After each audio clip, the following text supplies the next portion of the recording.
Hello, everybody, and welcome to Bunzl Cleaning and Hygiene's 20-minute masterclass on sustainability and creating a greener clean.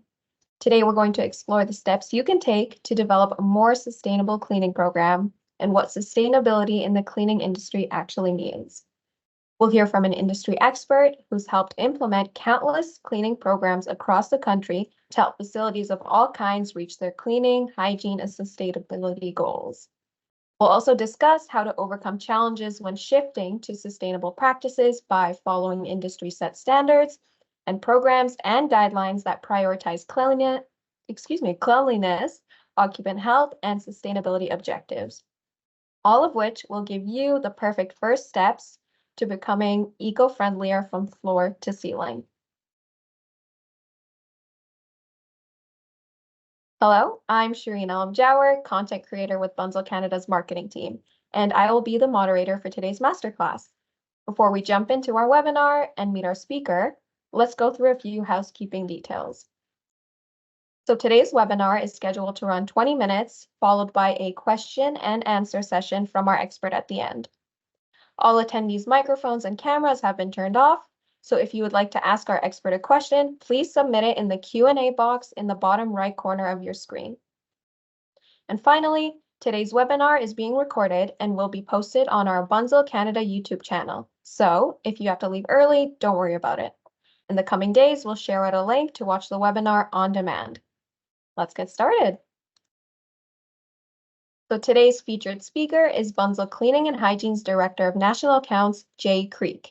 He's a key expert on what sustainability means in the cleaning industry. And throughout his career, Jay has worked with healthcare sectors, boards of education, government, and many other institutions to design and implement cleaning solutions across the country to help facilities of all kinds reach their cleaning goals, sustainable and otherwise.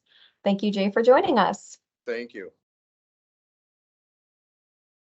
So what does clean really mean? So we're going to have a discussion around that today and what sustainability means.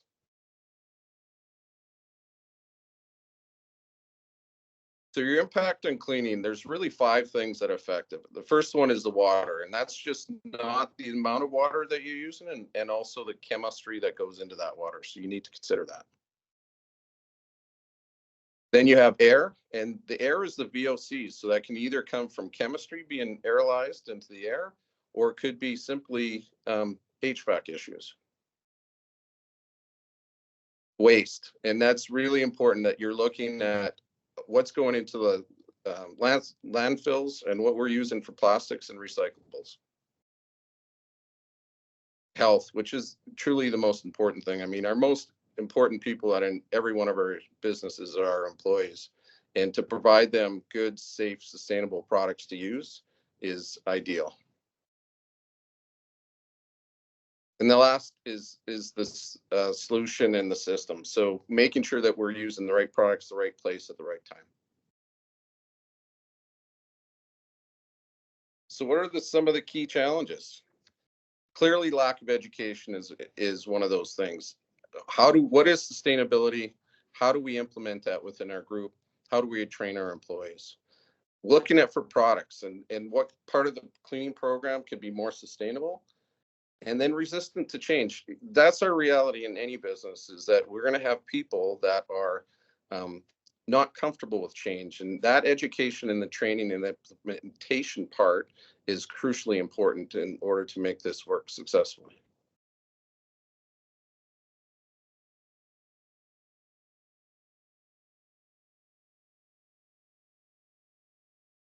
All right, so what you may or may not know about sustainable cleaning options. So really, sustainability is what are we doing meeting the needs presently that we all need to have happen, but at the same time, not preventing the next generations from being able to meet their own needs. That's truly what sustainability is all about. So when you're looking at it, the things to consider. Oh, sorry, Shireen. I apologize. So when you're looking at sustainable practices, you can look at biodegradable, eco-friendly chemicals, look at reduced and using recycled materials, implementing energy and labor efficient cleaning programs and processes, and looking for products that are made with certified paper and plastics. And really the goal is to be able to clean at a high standard while reducing the impact on the environment and your employees.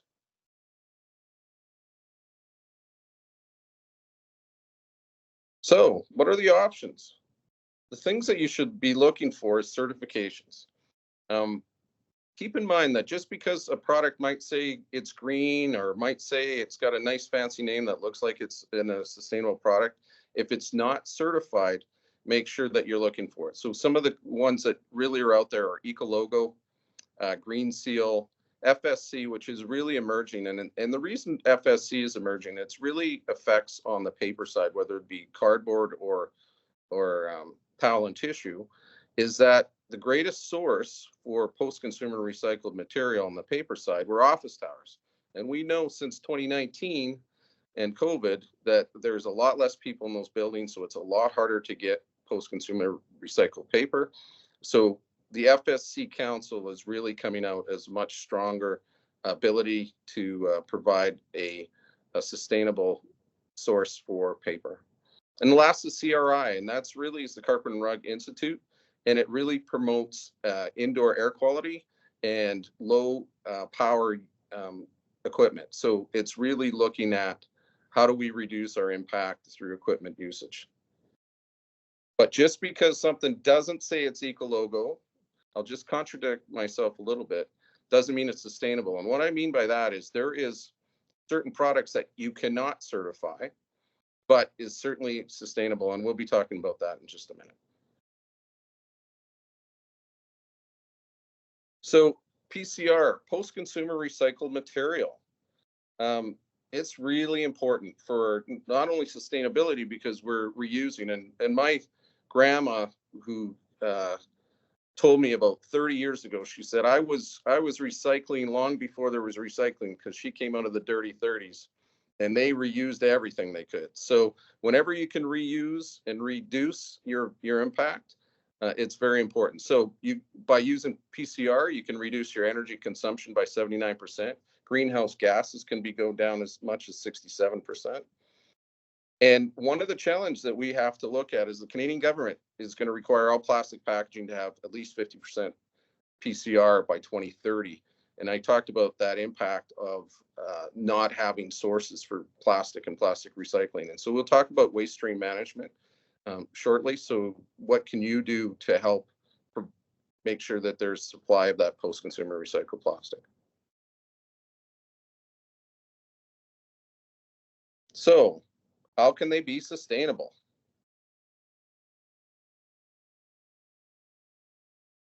And there's really 6 things when we're looking at it. So your paper is not just your towel and tissue, and look for your FSC, Ecologo, Green Seal, but also looking for the packaging that it's coming in. That's, the cardboard boxes that's coming in. It's important to look at. With plastics, single-use, undilutable product seems convenient, but the fact is it's having a great impact on sustainability because not only are you using far more plastic bottles and far more chemistry, you're actually now having to ship that ready-to-use product all over the place versus if you go to a concentrated product, you can significantly have an impact on the environment and on sustainability. So chemicals, when I started in this business a long time ago, the sustainable chemicals were twice the price and worked half as well. And the reality, that's not the case anymore. The formulations today, those quality products are as good as any type of traditional chemistry, but really more importantly, not impacting your employees as much and the environment. Equipment. When you're looking at equipment, you got to make sure that you're looking at things that are sustainable. So far less water consumption on using an auto scrubber versus a mop and bucket. Look for autonomous equipment that can free up your staff to be able to do more important cleaning touches around a building, such as high touch areas. Look at your battery technologies. Lithium ion batteries now are coming with 5-year warranties, far less product going into the landfill. Process, which is really, really important because you can have all the best intentions Go with your best paper, plastic, chemicals, equipment. But if your team it doesn't know the process to follow, then you're not going to be able to execute at the level you want. And that process to follow really comes back down to the training. And you need to invest in your people to make sure that that training is done and they are bought in. If your employees bought in, they're going to be able to execute on what you need to achieve. So how do we get started?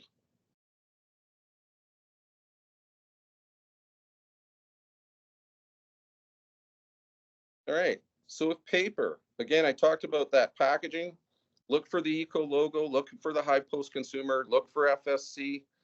Those are the things that are going to be able to give you direction on something that's going to be effective. Just the fun fact, if you recycle cardboard, you save 46 gallons of water, 9 cubic yards of landfill space, 17 trees, and over 7,000 gallons of water by using PCR paper versus virgin.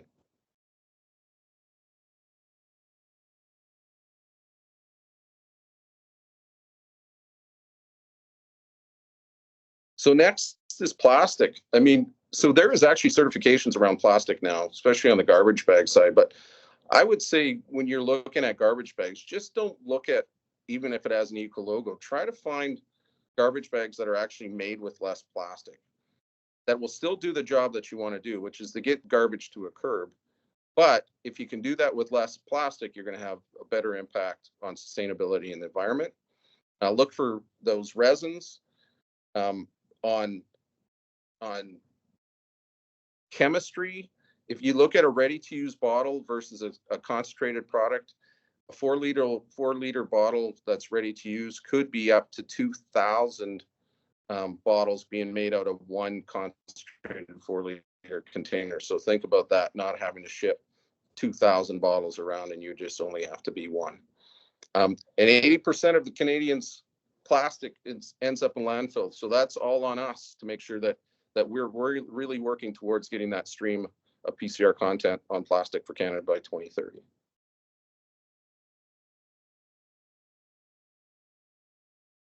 So chemistry, look for biodegradable chemistries.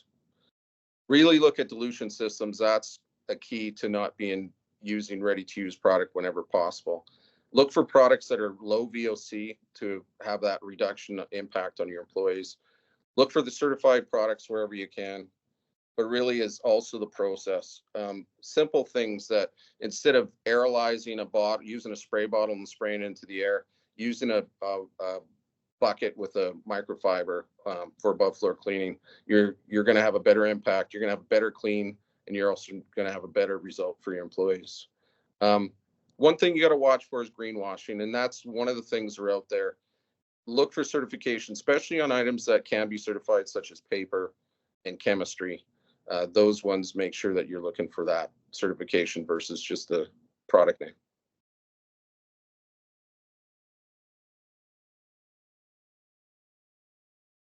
So equipment, really important on the equipment. Talked already about lithium batteries lasting 3 times longer than lead acids.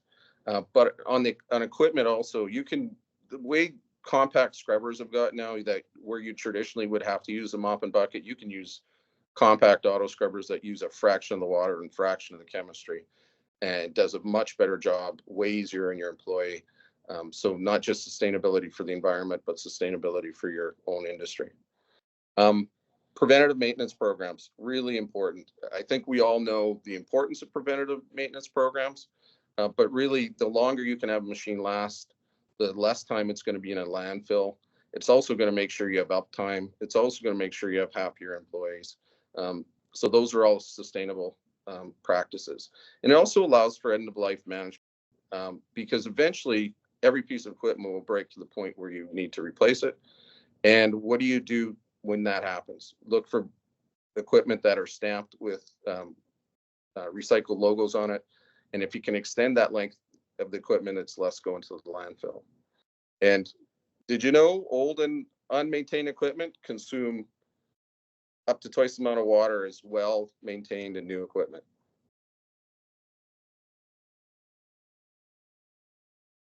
So process. And I'm going to tie, again, the importance of process back and training is so crucial, because all the greatest intentions and going to the right products aren't going to get you the place you need to go. I talked about microfibers, really important, just on above floor cleaning and floor cleaning, not just for sustainability, but also for reducing cross contamination. Reducing or removing the single-use spray bottles if you can. Use a bucket with the solution in it and a microfiber, far more effective. And adopting a waste stream separation program in locations that are available. And that's really a crucial part of the whole program. I know this is municipality based, but if you separate the streams from plastic, from paper, from cardboard, from or any other type of recycling, that's really important. Compostable products also really have a lot of value. And another thing that I'll say to you is, on a purchasing side, that you need to look at is, can you reduce the amount of times you purchase in a month or in a quarter?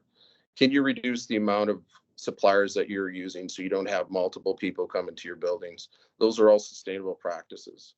And microfibers can last up to 500 times with washing, and it uses up to 95% less than cotton wet mops. So obviously a very sustainable process.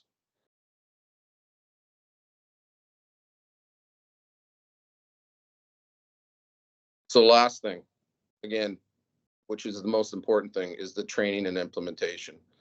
This is where the rubber hits the road, and without doing this properly and getting the support you need, again, it will not execute like you'd like to. But we all know that if you train your people, they're far more engaged and they're far more motivated. They complete their tasks more efficiently. They contribute to reduce absenteeism, and it's an investment. Whenever you invest in people, they're going to be far more loyal to the organization. So always look at how can training mitigate your labor shortages.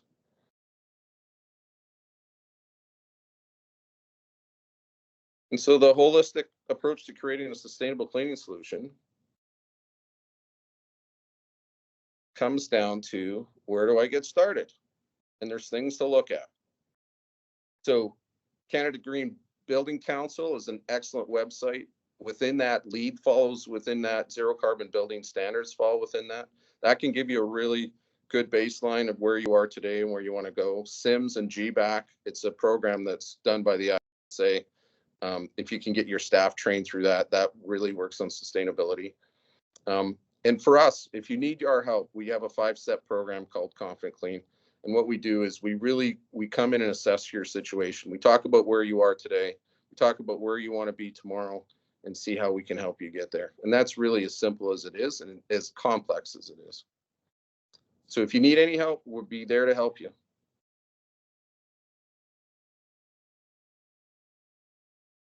Thanks, everybody. And that brings us to the end of our Sustainability Matters Masterclass. Thank you, Jay, for sharing your knowledge and expertise in cleaning program design, sustainable solutions, and what it means to be sustainable, and what it takes for facilities to actually implement, adopt, execute eco-friendlier cleaning processes. Thank you very much.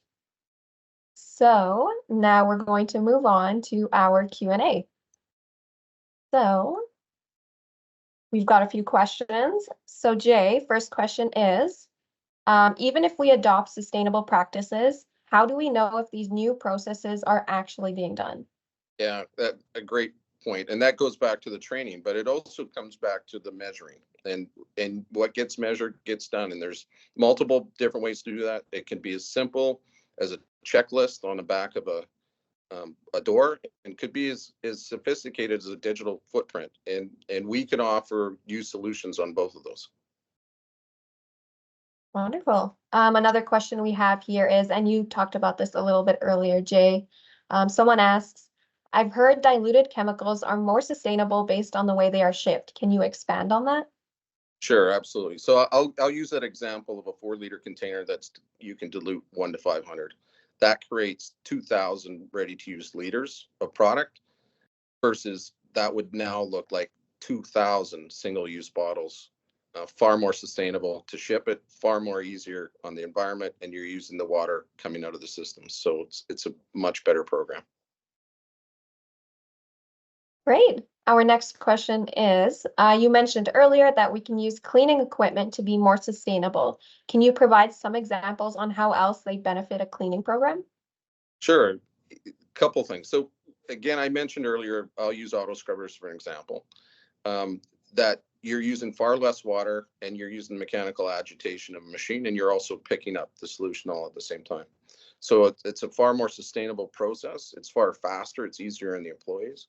But you could also look at equipment. There's vacuum cleaners now that have a great, like almost half the power usage as they were 5 years ago. So they're giving you all the suction that you want, but taking a lot less electricity to do it. So again, a great sustainable message to be using within your facility.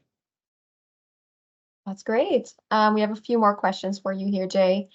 Someone asks, in my facility, we are using dilution systems, and there's some confusion around whether to use hot or cold water. I'd like to use cold water to reduce our environmental impact, but I'm concerned about the effectiveness of the product. Yeah, great question.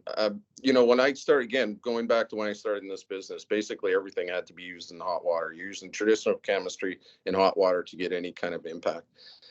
All the good new chemistry is designed to be used in cold water, and that not only is that better for the environment and sustainability, it's actually way better for your employees, because hot water creates steam, and steam with chemistry, you're breathing it into your lungs. I don't care how green the chemistry is, breathing chemistry into your lungs is not great. And using cold water reduces that. And that also ties back to when I talked about microfibers and buckets above floor. You are not spraying a spray bottle in the air and breathing in that chemistry. That is going on a much more liquid format. Good to know. We have another question for you here. Can we expect more packaging that is FSC certified in the future? Some clients don't recognize, for example, that a paper box has 100% recycled content with the logo. Great question. So you will actually see that right on the boxes now. So either on the bottom of the box or when you open it up on the flaps, you'll see the if it's certified as an eco logo or green seal, but it also could indicate that it's FSC. If it has neither of those or none of the three of those, odds are it's using too high. It's mostly virgin content of cardboard. Good to know. Another question we have here for you is, what should we do about poor indoor air quality? Are there any ways we can remedy that to improve the occupant experience? Yeah, two things you could look at. Again, I'm going to go back to, you not putting chemistry in the air. I think that's crucially important. I think using proper equipment that's trapping and holding the dust, especially on vacuums, that are not blowing the dirt and the soil back out the back of a vacuum cleaner, is important. So those are two things that you could consider. Wonderful. We have one final question for you, Jay. Someone asks, there's a lot to do. How can we ensure that our entire cleaning program has actually been revisited to adopt more sustainable practices and products? That's a great question. So this is where we can help you as Bunzl Cleaning and Hygiene.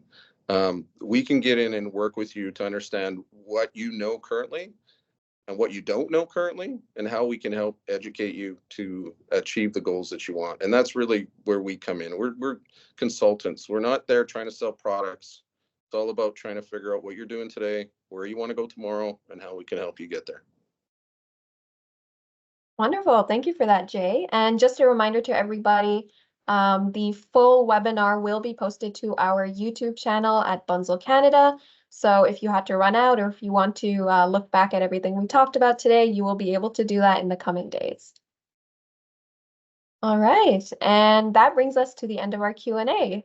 Thank you again, Jay, for joining us, and thank you to all of our attendees. Again, keep an eye out because an on-demand version of the masterclass will be available for viewing soon.